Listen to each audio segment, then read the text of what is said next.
आज हम पढ़ेंगे चैप्टर नंबर 6 रूरल एडमिनिस्ट्रेशन। मतलब जो हमारा ग्रामीण इलाका है भारत का, वहाँ पे प्रशासन किस तरह से चलता है। ठीक है। सो रूरल एडमिनिस्ट्रेशन होता क्या है? To manage disputes in rural areas. मतलब जो रूरल एरियाज हैं वहाँ पे डिस्प्यूट्स को मैनेज करना है, डिस्प्यूट्स को सॉल्व करना है, राइट। तो सबसे पहले हम इसी के अंडर बात करेंगे पुलिस स्टेशन की। अब पुलिस स्टेशन जो है इसका क्या काम है? जो भी रूरल या अर्बन एरियाज में डिस्प्यूट्स हो रहे हैं उनको सॉल्व करना, मेनली रूरल एरियाज में। अब जो पुलिस स्टेशन है इसकी रीच कितनी है, इसका एरिया कितना है? So it has a fixed area under its control. Police station का पावर जो है वो कितने एरिया में रहेगा वो फिक्स होता है, एरिया इनका फिक्स होता है। ठीक है। नेक्स्ट आता है वर्क। अगर कोई भी इंसान जाके कंप्लेन करता है पुलिस स्टेशन में तो उस रिपोर्ट को लॉन्च किया जाता है as FIR। The report launched is called FIR। और FIR की फुल फॉर्म क्या है? First information report. ठीक है। फिर बताया है कि जो SHO होता है he is the incharge of every police station.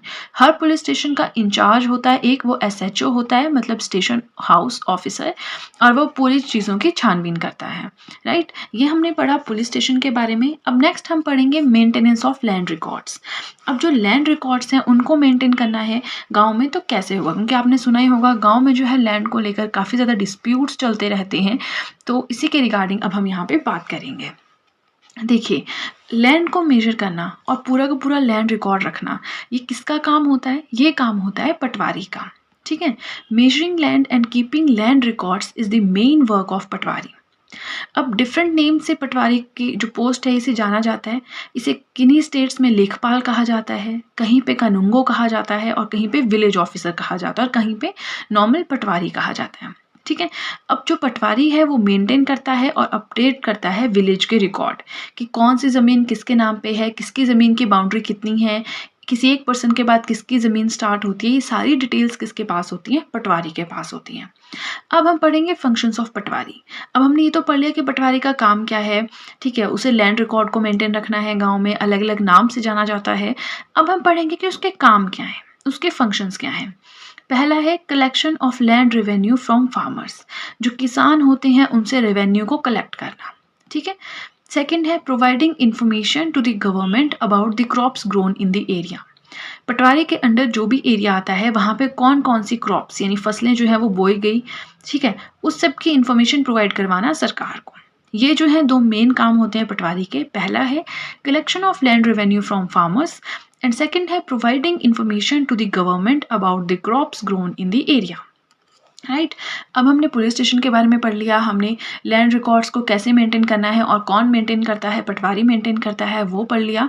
अब हम नेक्स्ट पढ़ेंगे the Hindu succession amendment act 2005। सो इस एक्ट के अंदर क्या चेंजिंग्स हुई हैं वो हम पढ़ेंगे, काफ़ी ज़्यादा इंटरेस्टिंग है ये। देखिए, जो नया हिंदू लॉ आया है, हिंदू लॉ भी नहीं कह सकते, जो ये नया लॉ आया है हिंदू सक्सेशन अमेंडमेंट एक्ट 2005, इसके अंडर बेटे, बेटियां और माँ यानी सन्स, मदर्स एंड डॉटर्स, इन सबको इक्वल शेयर मिलेगा लैंड में।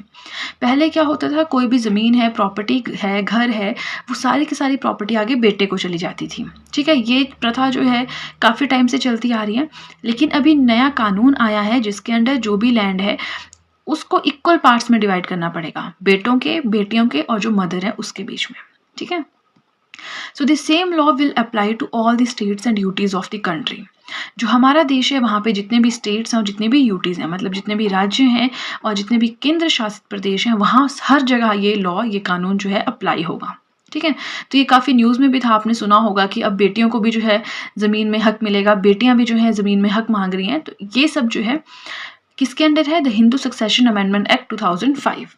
एक्ट का नाम आपको पता होना चाहिए, राइट। उसके बाद हम पढ़ेंगे management of land of village. This is the last सब टॉपिक ऑफ द चैप्टर। अब जो लैंड है विलेज की उसको मैनेज कैसे किया जाता है, ठीक है, अब हमें वो पढ़ना है। तो इंडिया में जितनी भी स्टेट्स हैं उनको डिवाइड किया गया है डिस्ट्रिक्ट्स में, जितने भी डिस्ट्रिक्ट्स हैं उनको डिवाइड किया गया है तहसील्स में। ठीक है।